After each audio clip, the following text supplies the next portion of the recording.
Happy Monday, everybody. Welcome into Morning in the Valley. It is September the 22nd. Glad you are with us today. Coming up in just a couple of minutes, we will talk with the reigning and defending Missouri Valley Conference Defensive Player of the Year, Evansville senior big man Connor Turnbull, as he gets ready for his second season with the Aces. Had a good conversation with him on Friday, I believe it was. So looking forward to bringing that to you here in just a couple of moments. If you haven't done so already, while you're here, swing over to YouTube and subscribe to our channel there for free. Morning in the Valley. All our past shows, interview clips, and so on are there. Really appreciate continued support here of what we're doing at Morning in the Valley. 6 weeks from today, it's starting to officially feel real. 42 days from today, it will be go time. The first day, officially, we can see some action. November the 3rd. Some schools waiting until November the 4th, and that's okay. But today, really a significant date on the men's side because it is the first day of practices for most schools around the country, especially those who will be playing on November the 3rd. 6 weeks from tonight, you have 40 days to get 30 practices in the preseason portion here. So after all the summer workouts, the spring workouts, the summer workouts, and so on, now it's practice has officially begun. And so for the for the guys that may not be big fans of practice, well, that's kind of an issue. But you only get 8 hours a week of work in the summertime.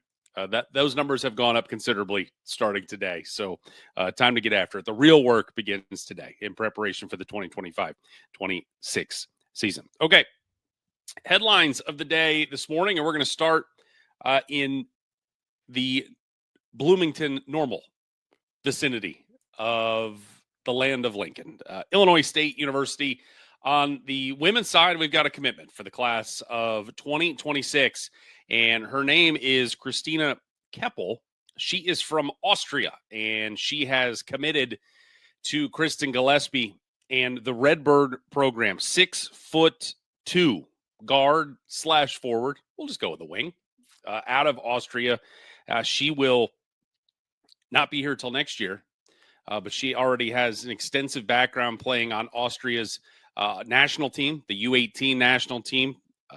Participated in the FIBA Eurobasket this past summer in Division B, averaged about 9 points, 8 rebounds. Also plays professionally in Austria, playing in the top professional league there, where she averaged 10.6 rebounds a game with her team. We've seen this is just becoming more and more of a trend as teams continue to look for talent and look under every rock, not only domestically, but internationally as well. Trying to find, there is talent everywhere. And if you are able to make the investment and use the resources to go overseas to try to find kids, they are there. And Kristen Gillespie and her staff did just that with Christina Keppel. Again, playing professionally. She'll turn 18 on Sunday.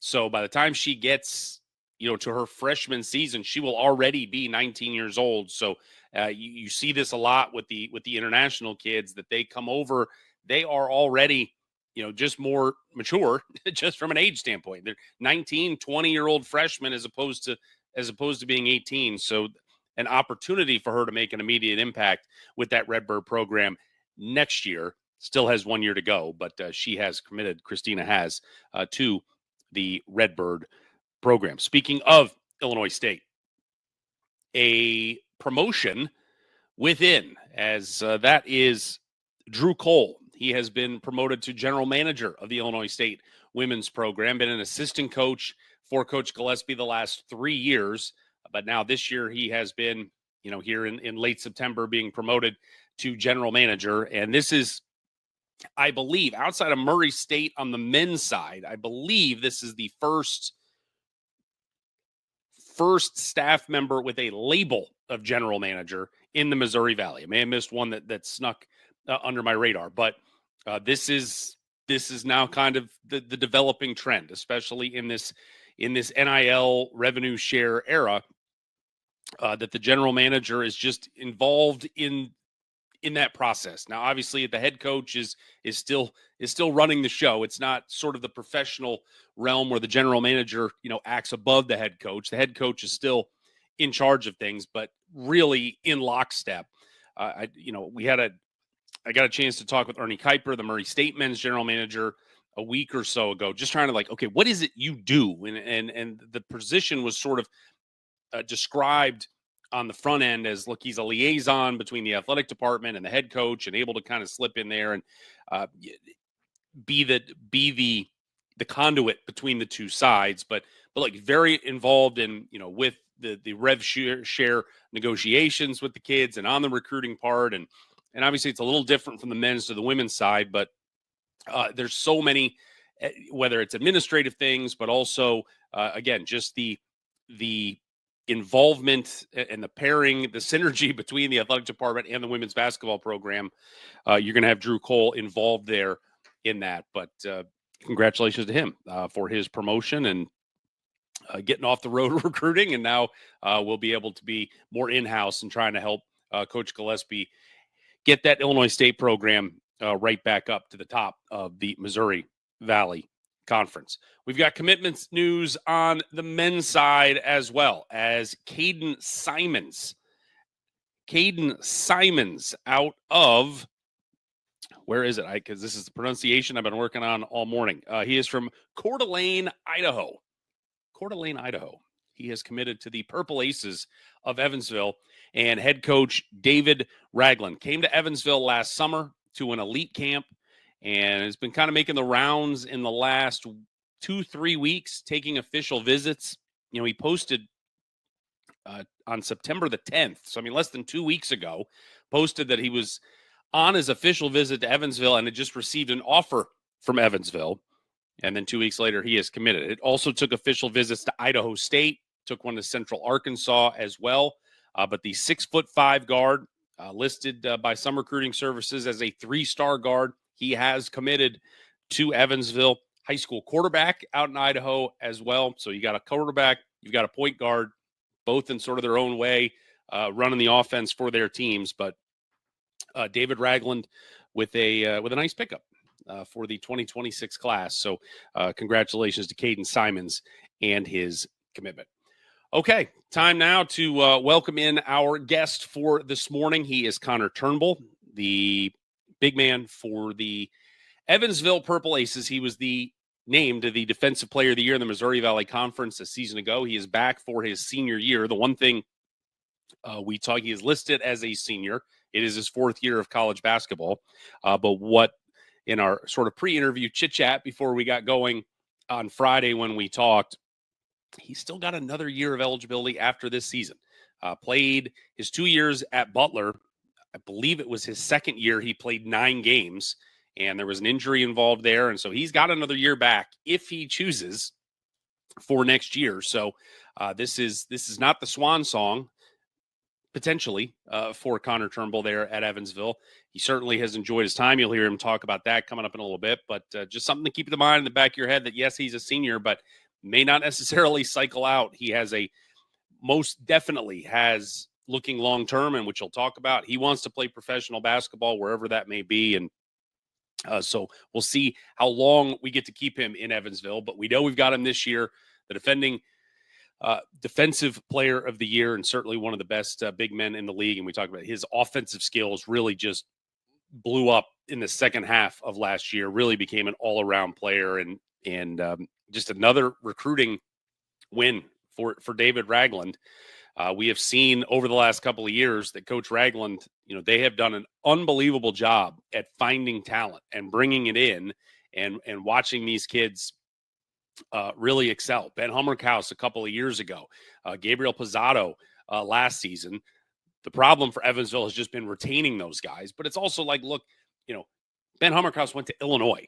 Gabriel Pizzato goes to Xavier. Those are, it doesn't really matter what you have necessarily in the war chest for the NIL and the rev share and all that. You're probably not keeping those kids going to those types of places that have so many more resources to be able to throw at them.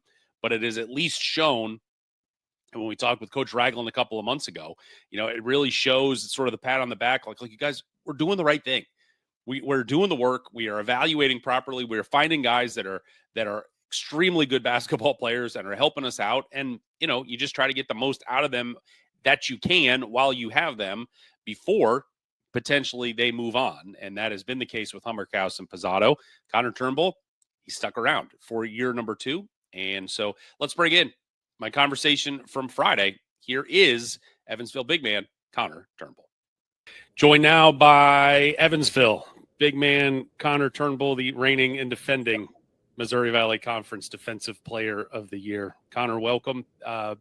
Where's the plaque? What'd you say? Where's the plaque? Your player of the year. Plaque? My mom has it probably. Yeah, I'm happy to be here, man. But yeah, no, I think mom keeps all of the memorabilia. All right. I mean, look, it's a big deal. You charge admission to the kids in the neighborhood to come see it, and just kind of add your own personal NIL fund. How's the summer been? Now that we're wrapping up summer, just about ready to start fall practices, how's it all gone? It's been great. We got a new group of guys here. We didn't return more. I think we returned maybe 5, but so we got a new group of guys here. So it was right when everybody got on campus, it was for sure a little learning curve. Like we're all trying to figure each other out and stuff. But it's been a great summer. I've been enjoying getting to know all the new guys, and I enjoy this team more than I probably have ever had in a college basketball season. So I'm excited. What have you guys done away from the court, sort of the team bonding, team building type stuff that it's going to help you win some games? Yeah, I think the biggest thing about this team is like we all just kind of we have guys like asking to hang out with each other. Nobody's getting begged to hang out or getting asked to come out of their room. I think we've been trying to get out on the golf course. Everybody likes to golf. Everybody's kind of getting into that. We're terrible, but we've been enjoying it. That's fun.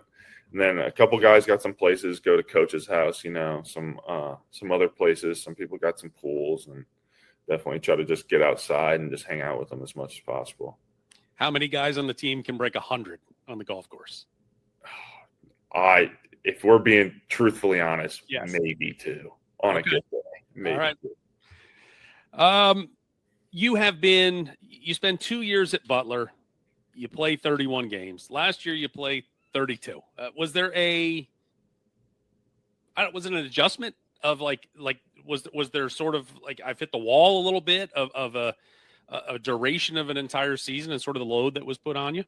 Yeah, absolutely. It was it was a game changer coming over here, playing those games. Like the season's long, it's hard on your body. That was my first time getting through a full season. So that was obviously like a learning curve, learning how to take care of myself and make sure I'm getting treatment every day. But just overall staying on top of things. And then that's why I came here. I came here so I could play and try to make an impact. So just tried to roll with the punches and then try to figure everything out as we go. But it was a blessing. I had so much fun playing basketball, and that's why I came here.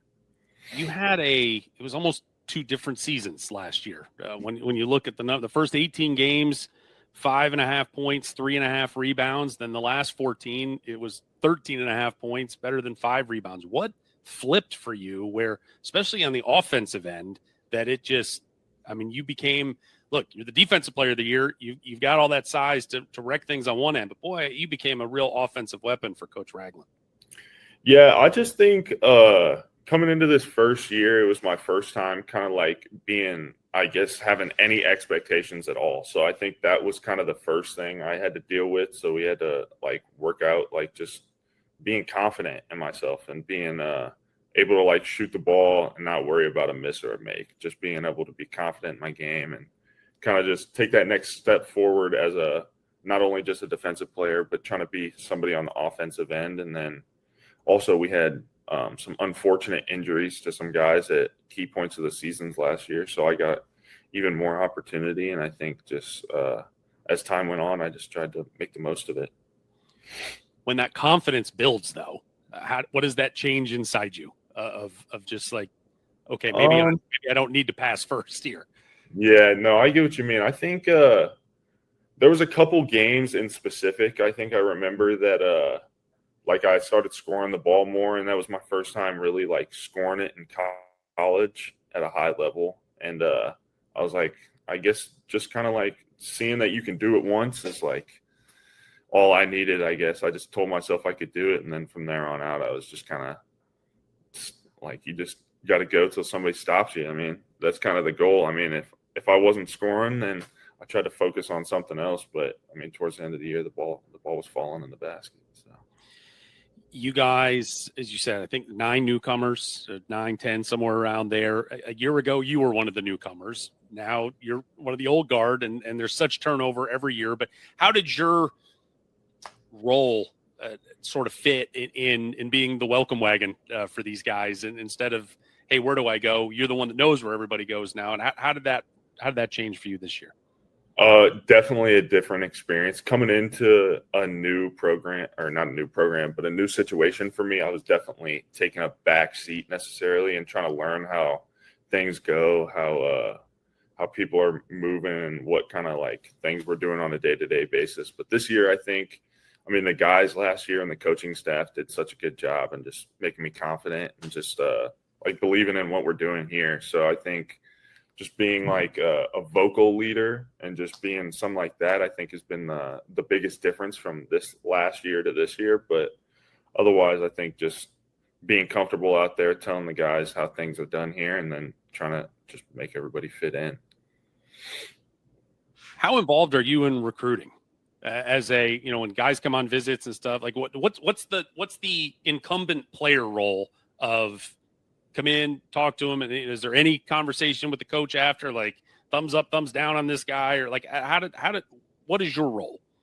Yeah, absolutely. I think I mean, with me being one of the few guys coming back, we had you're doing a lot of recruiting, especially just with the way college basketball is. Everybody's recruiting every single step of the way throughout the whole season and everything. So I think once I was secured as a guy that was going to come back, I think I was obviously a huge part in the recruiting process, like going out to dinner with these guys, being a part of their visits and stuff like that, just making sure not only do they get a feel for me, I get a feel for them. The coaches staff gets a feel for how we kind of mesh together, I think. But I mean, after every visit, I think coach is asking me, like, how do you feel about this guy? Do you think he fits into our program?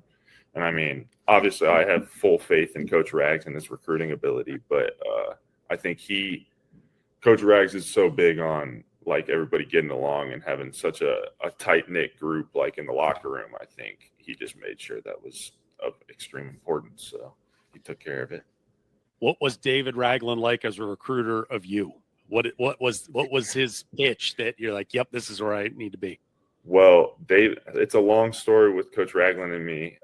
He recruited me to Butler. So He originally recruited me to Butler, and then I ended up there. But we kind of always stayed in contact, and Coach Rags is so good about making you feel like you're the only person on earth. But he's just such a good guy. He cares about you. And then, I mean, the second I went into the portal, he was the first person to call me. So as soon as that call, like, I knew I had a pretty good chance of landing here at UE. So yeah, we had him on the show a couple months ago, and I was ready to send him Christmas cards when we were done. It was that good of a visit.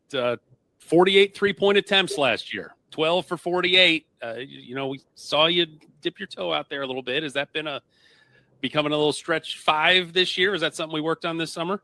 Definitely, yeah. Just shooting the ball, trying to be more confident. I think at Butler, over the 30 games there, I shot over 40% from 3. So I think shooting the ball is not something new to me, but do it in the action of a big rather than being a one more guy in the corner, but getting a pick and pop into a screen or something like that. Trying to work on just the different motions you get threes in a play. But yeah, just trying to knock those down when they come up. You don't get quite as many of them when you're playing at the 5, but when they go in, they're big. So I'd love to drop it for you. Coach Ragland has had seemingly no problem getting big guys. You guys got size coming out of your ears over there. How helpful is that for you just in the day-to-day preparation that you got another 6'10", 6'11" guy or multiples that you can go in there and bang with rather than, all right, I'm just going to pretend this 6'7" guy's bigger than he is?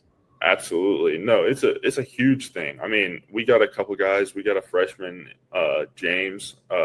He's a real big guy too. So we got quite a bit of size this year. So it definitely is just nice to have that in practice. It makes you more comfortable when you're going against size. And I think that's super important, which I think hopefully that helps me take another step on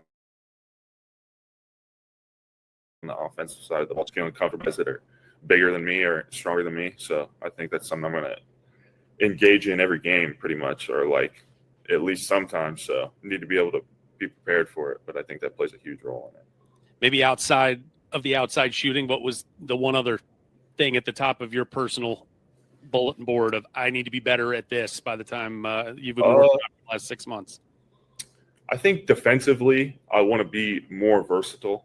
So I think I blocked shots real well last year, but being a guy who can ice a screen or hard hedge a screen, being somebody that's versatile in ball screen coverages, I think is super important, because I think it's a huge part of like professional basketball these days. So I think being able to prove to myself that I can guard guards on a switch, or whether it's however it comes, just being more versatile on defense and trying to not be just a weak side defender as much as I am.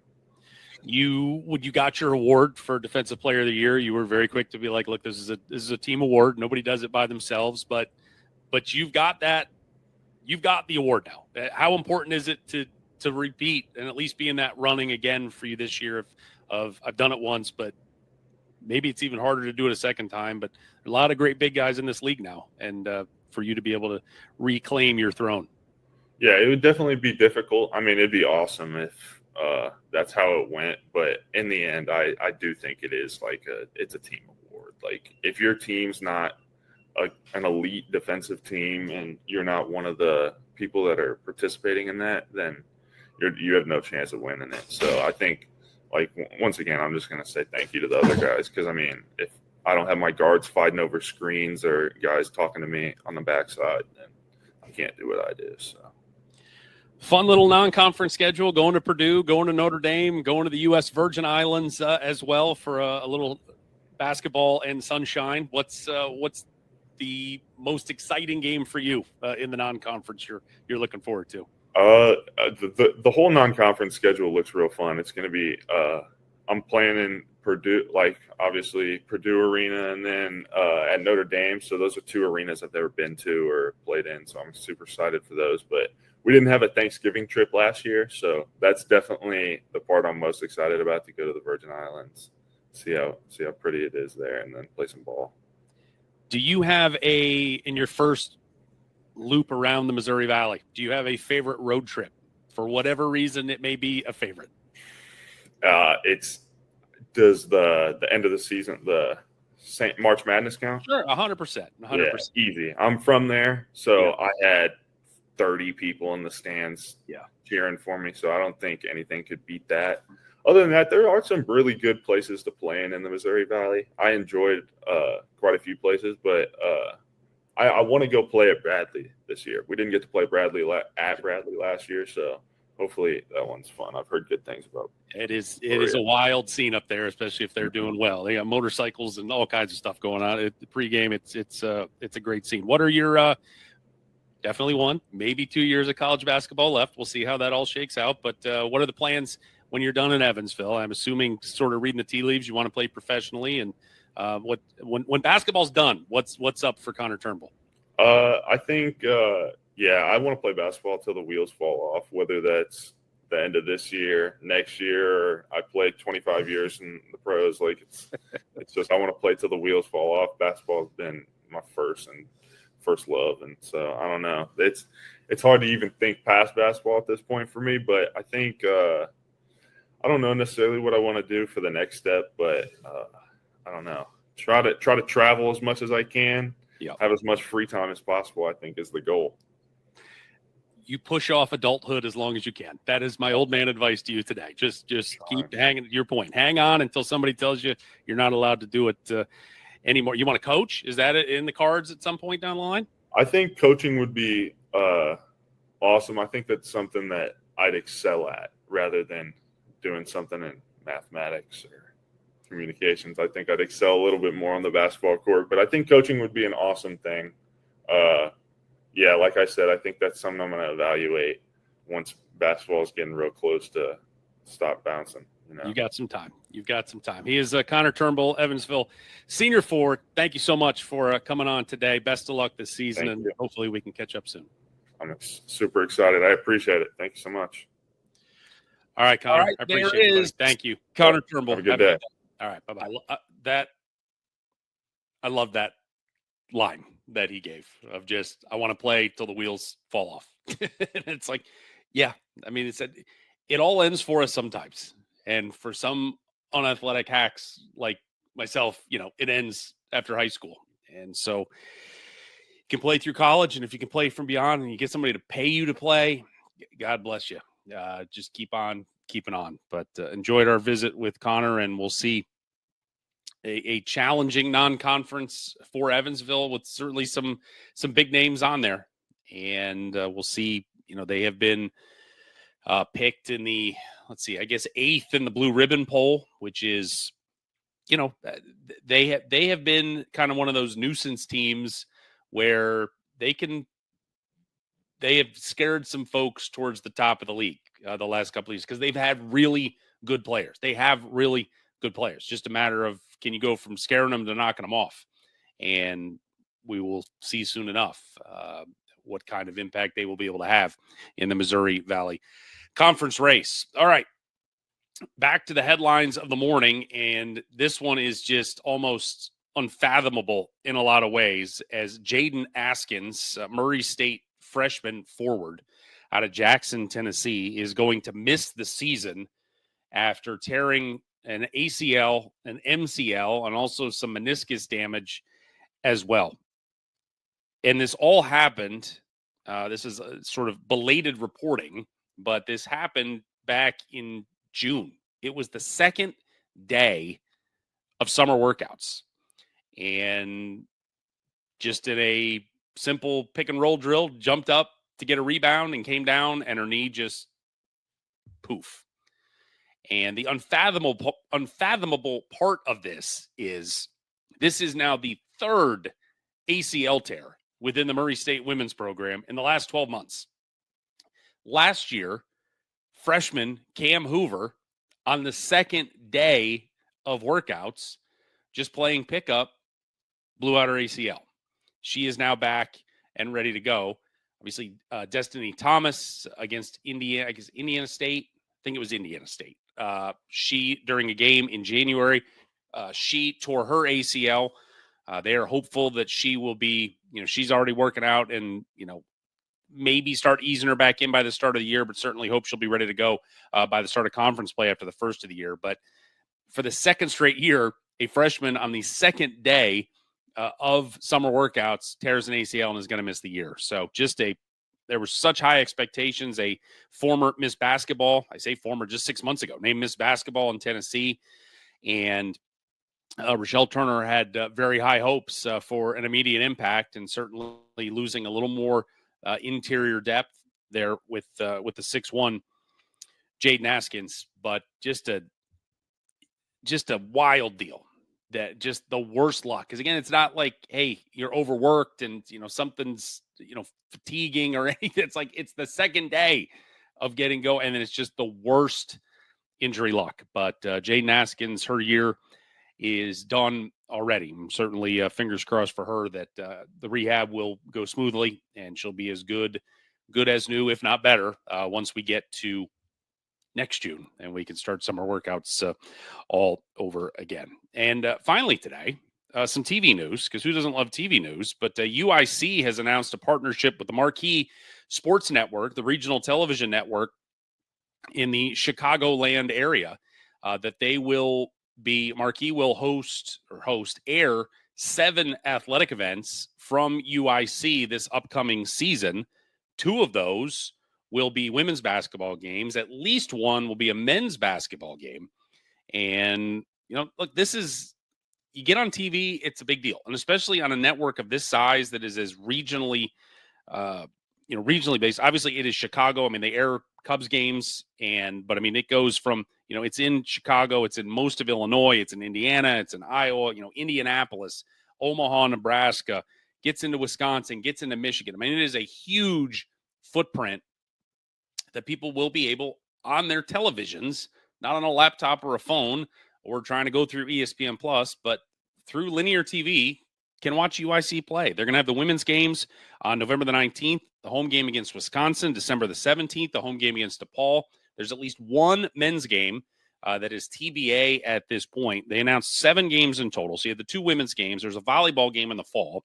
They said at least one men's game, which is 4, and then there's 3 other games, which could include another men's game, but then they said also some other winter and spring sports as well. So at least 3 of those 7 will be men's and women's basketball games. I think it's great. You know, look, TV, it's not as important of a news release as it was maybe 20 years ago in a pre-ESPN Plus world, 10 years ago in a pre-ESPN Plus world where everybody can, you can watch all games. Somehow you can have access now, where, being on TV was just absolute gold in the past, but still a big deal. And again, for this network with the footprint that it has, to be able to get these programs out and about to people all throughout, again, a 7-state region, that's a pretty neat deal there for UIC. So congratulations to those decision makers that were able to pull that off with the folks at the Marquee Sports Network. All right, that does it for today.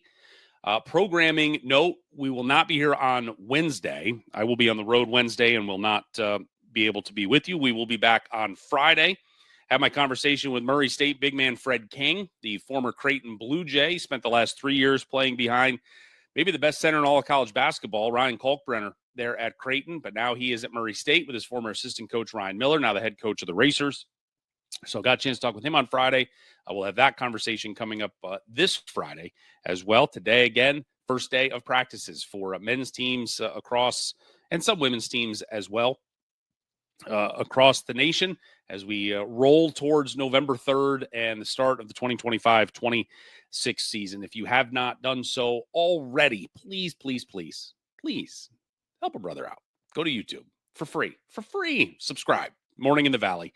Just hit that little subscribe button. You can hit the notification bell. You'll know every time we go live here during the offseason, Monday, Wednesday, and Friday at 9 a.m. Once we get to the season, there will be more impromptu lives as well. We break down games as they've happened and so on. But really appreciate your continued support here and could not do it without you here at Morning in the Valley. All right, that does it for today. Have a wonderful Monday. Have a wonderful week. We will see you Friday right here on Morning in the Valley.